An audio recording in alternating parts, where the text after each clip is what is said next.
education is the key. In fact, education is the key to many of the struggles we have,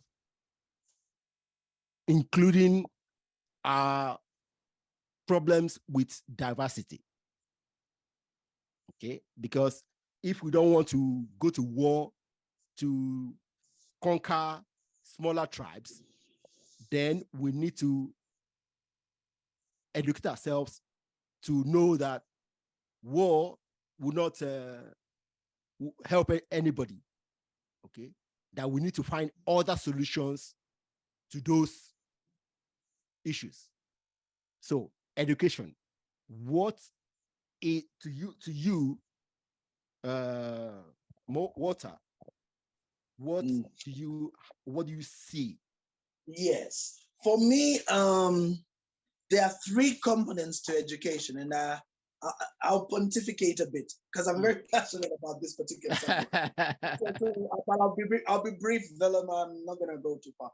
But here it is. Number one, we must look at what education really is. And to understand what education really is, there must be a differentiation between education and schooling. Okay. Education is four things. It is learning to read so that we are able to catch the ideas of others. Yeah, even for me.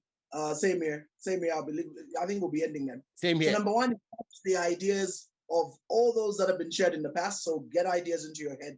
Writing, to take stuff which is in your head and put it down on paper. That's the first stage to conjuring anything.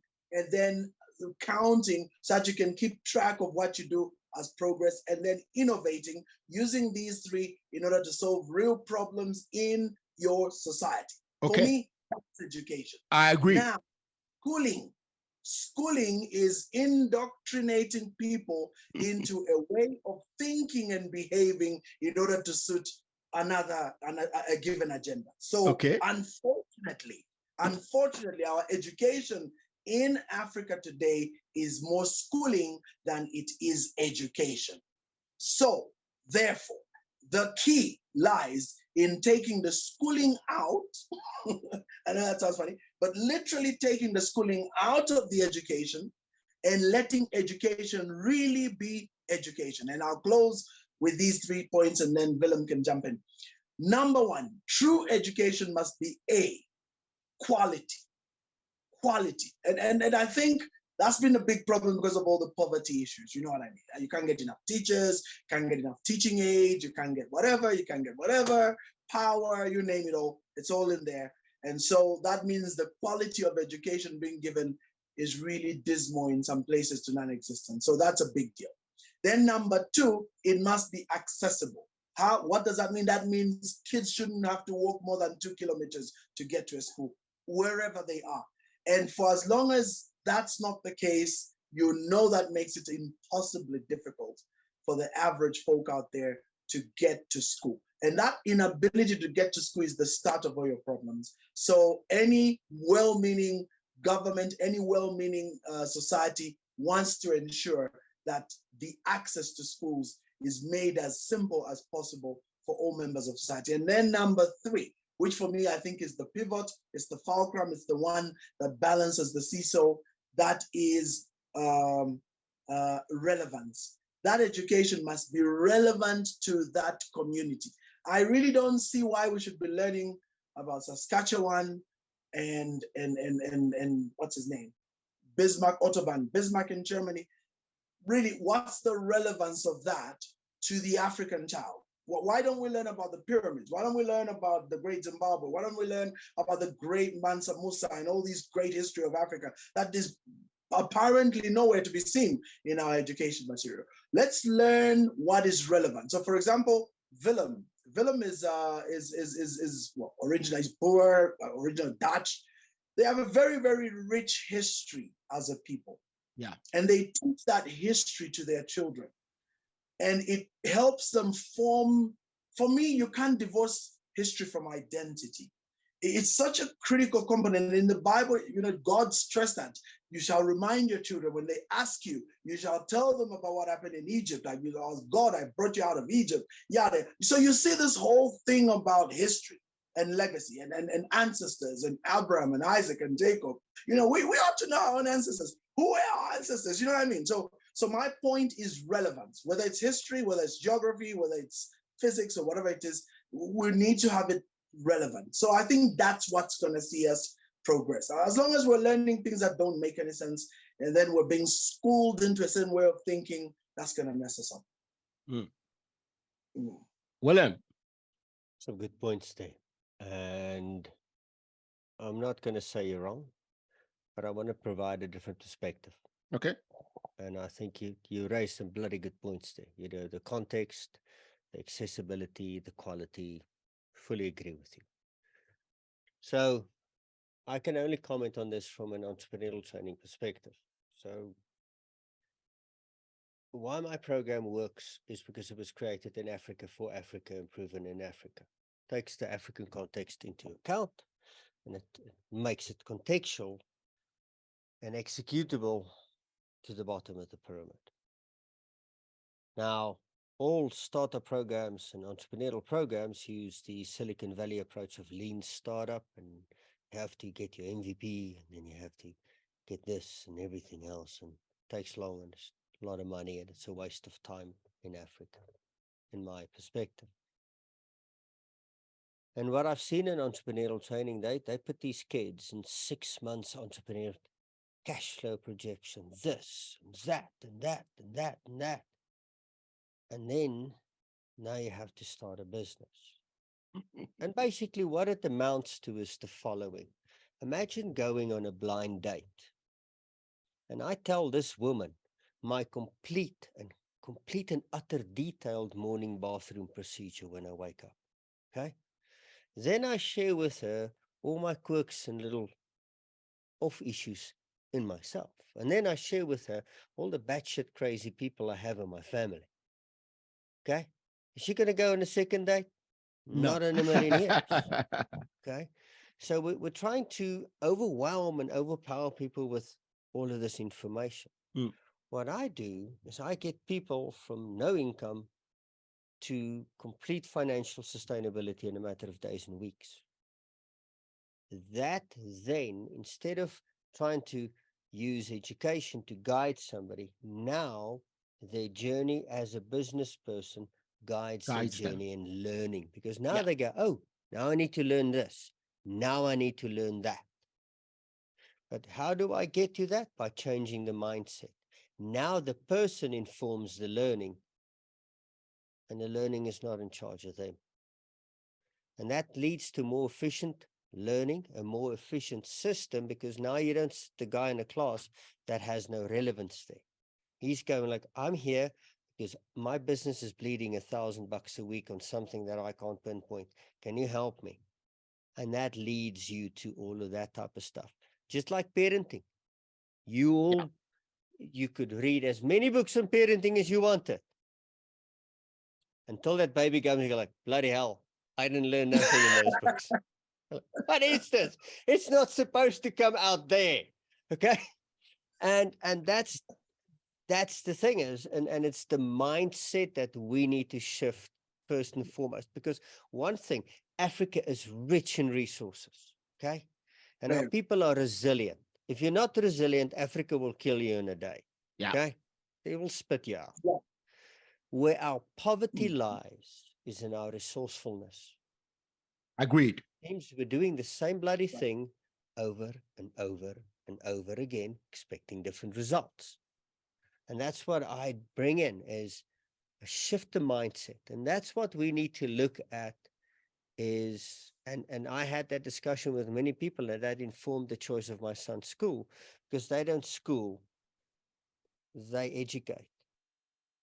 You know, that's the difference. Just plain schooling is just you're teaching parrots. And I've never seen a rich parrot before. Okay. And that's what we need to look at. And that's a difficult thing. And I think that comes back again to leadership of self and leadership at the home, where parents must teach their children to look outside. Where do you want to go? What do you want to learn? What have you learned today? What's this? What's there? But if the parent doesn't have it, I always tell parents, and they love me and then they hate me when I say, you can only give your child that which you have. Oof. All the good things. And they go like, woo, I have some good things. And I said, and all the bad things. If you suck in money, if you're poor, because you can't work with money, you're raising poor children as well. Oh, ne? Woo! That audience goes like, because that's the truth. Yeah. Yep. And how do we get the people of Africa to go, cool, I'm in charge of this as well. It comes to accountability, because, I had a class of 20 people, matriculants, finished high school, 25, and I asked them to divide 24,000 by 12 plus their living expenses, which were already determined, and they could use a calculator. 30 minutes later, they said, we can't do this. This math is too difficult. And then I was angry at the system for good reason. Because in South Africa, you need 30% to get a matric pass. Imagine going to a doctor that passed 30%. But I said, you're 25. What have you done about it?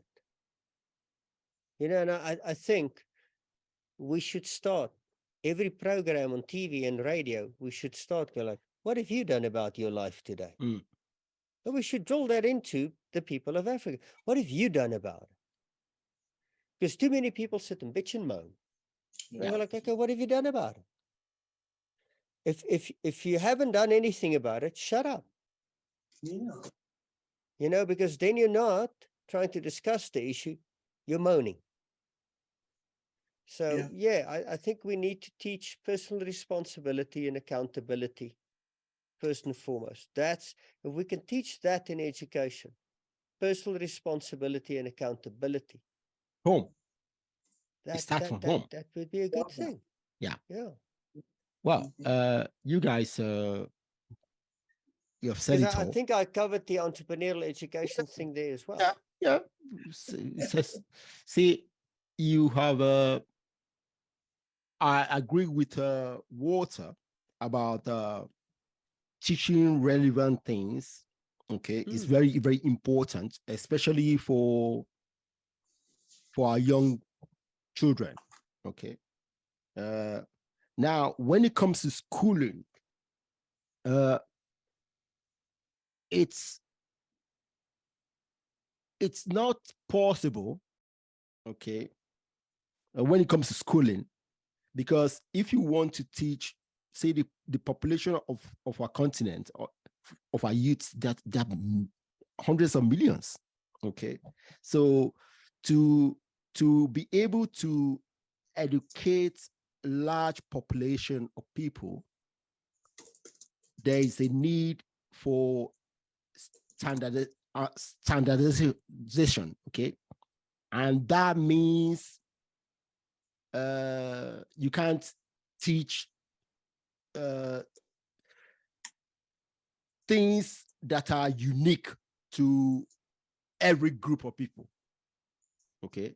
Now, when it comes to education, it involves a lot of money. And unfortunately, as our countries, I don't know if our governments are prioritizing education, putting enough money. I know in Nigeria, no. Okay. South Africa was once said to be the one country in Africa that apportions 30% of national budget for education. Spend a lot of money in education, but it's I don't know where they buy, but it's not working. So these things are the things that we need to start thinking about, because in Nigeria, for example, any parent that has some little money send their children to private schools. The public schools, nobody wants to send their children there because unfortunately, the primary schools in local areas, the buildings are falling apart, leaky roofs. Many of the students learn under trees. Well, I don't mind that. Okay, if it's something you decide to do, not because it's necessary, because the buildings are falling apart. So our countries need to dedicate enough money to educate a large population, because lack of education to the younger generation means we are waiting for the disaster that is inevitable. Okay. Jobs will not be created without educating our population. Our young boys, see, raising young boys without purpose is only raising rebels that will destroy your society. That's it. Raising young boys without purpose, you're only raising rebels that will destroy your society. You know, and our girls, well, if the boys are not don't have meaning in their lives, the girls will be the same. Okay, because leaders, you don't have leaders to guide this society. Everything is going out of shape, and that's what we don't want. So all these things, I don't have a solution. Okay, I don't have a solution because these things we talk about today are important, but there are things we all need to continue talking about more. And see, what Willem has said, I agree with. Personal responsibility is the only way we all can contribute to begin to solve the problems we have in our society. You know, we can make ourselves leaders to guide ourselves and guide us, our families, and raise up children who can also become leaders of their lives and contribute to society. So that's the only thing we can do as individuals. And if we can make ourselves leaders in our home, then we can go out there and contribute to society as leaders.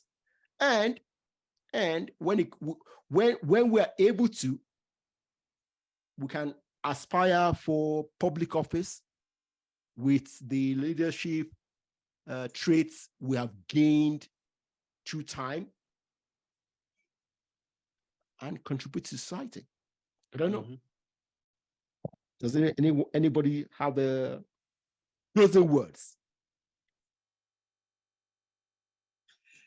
Very deep, huh? Very, very deep. I like what Willem touched on, the state of being resourceful. Yeah. You know, that's a really deep thing. I learned that about 4 years ago when I was going through my NLP class. The state of being resourceful.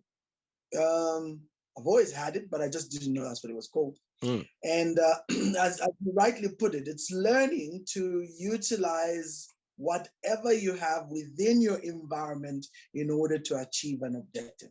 So instead of sitting there helpless and saying, oh my God, now I don't have a screwdriver, so what am I going to do? Let me wait until I get a screwdriver. There's no screwdriver at home. I mean, you say, you know what? I think I could use a dinner table knife. I think this could work. You know, that's being resourceful. That's just saying, what can I use right now to get me out of the jam? And I think I remember a story, very nice story, that illustrates resourcefulness of some man driving a car, and he has a puncture and he parks right by a sanitarium. And it was at some high walls, and there were some mad guys standing by the cage looking down. And he has a puncture, so he gets out, he takes his nuts out and puts them on a thing, and he starts fixing the tire, he gets a spare, fixes the tire. And when he's done putting the tire there, as he's about to get the nuts, lo and behold, they fall into a drain. Like all the four nuts fall into the drain. And he's like, oh my God, oh my God. So he freaks out, he gets into a meltdown, he doesn't know what he's gonna do. And then this guy in the sanitarium is like, I can help you. He's like, I can help you. I have a solution to get you moving.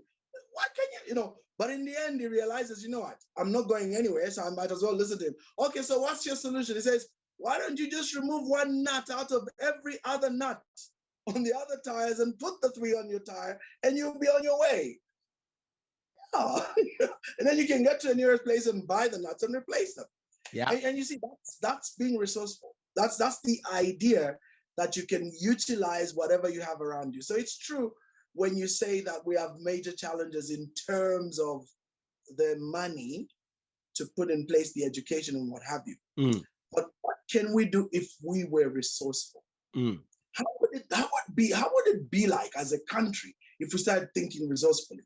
I think that's what Burkina Faso was achieving in 1985, 86 under Sankara. They actually were heading in that direction. Yeah. It's a pity cut short, but he was extremely resourceful because of how he was able to utilize resources with it. I think to some extent, some people hate this man, but I think Magufuli was achieving the same result. He said, you know what, forget about IMF, we're gonna solve this.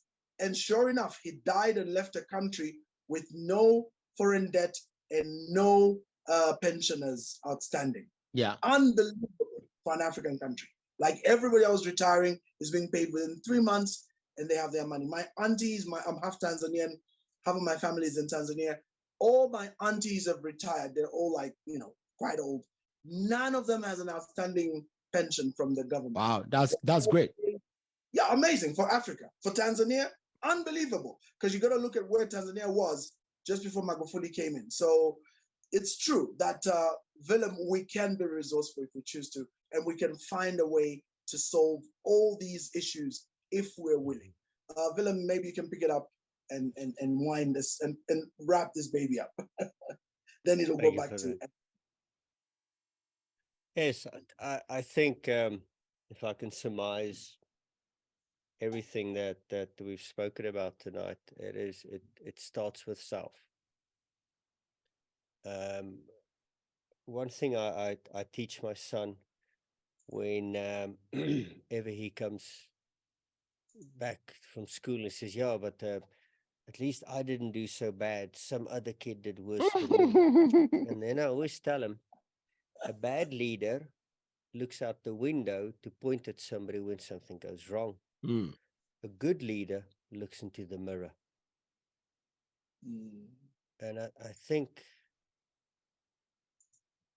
all Africans, all people of Africa need to wake up, stand in front of the mirror and look honestly at yourself and go like, cool, what's my role in this? Yeah. And what can I do about it? Now, everybody can go, everybody, like you said earlier, every country, every person, everybody's been beaten down by something, some way, somewhere. It's all the same. Yeah. Okay. But it's about looking forward. We can't drive forward by looking in the rear view mirror. Yep. Okay. It's going to be a disaster. And if you look forward, look into the mirror, into yourself, and go like, what can I do today? And how, by me changing, do I change my children, and do I change the future of this continent? Because if once you become aware of, I can only give this world that which I have and I am, I need to shape up and shape up quite quickly. So I think personal responsibility and accountability is start, and that's where we can start again. And that's when we can start breaking barriers and talk. You know, the borders will not disappear. No. The big bullies won't disappear and everything else. The one thing that'll always be there is a lot of Africans with a lot of potential. And we only can unlock that potential when we start seeing each other. And that's the start. That's what I want to. That's my song for the day. Wow. Guys. Thank you. Guys, I am very, very grateful for three of you. Okay. And I'm excited about the next sessions I'm going to have on this panel format. This was a very, very useful session. And I hope all my listeners and those who watch this on YouTube will gain one or two things from this session. Okay. Like Willem said, everything. And for me, everything to help change the future of Africa starts with self. And I believe that. Okay. And no amount of crying and pointing fingers to others can change anything. That's it. That's it for me. Right? Guys? Thank you very much. Thank you for having us. Okay. Bye-bye. Well, bye-bye. Live Bye. Ooh.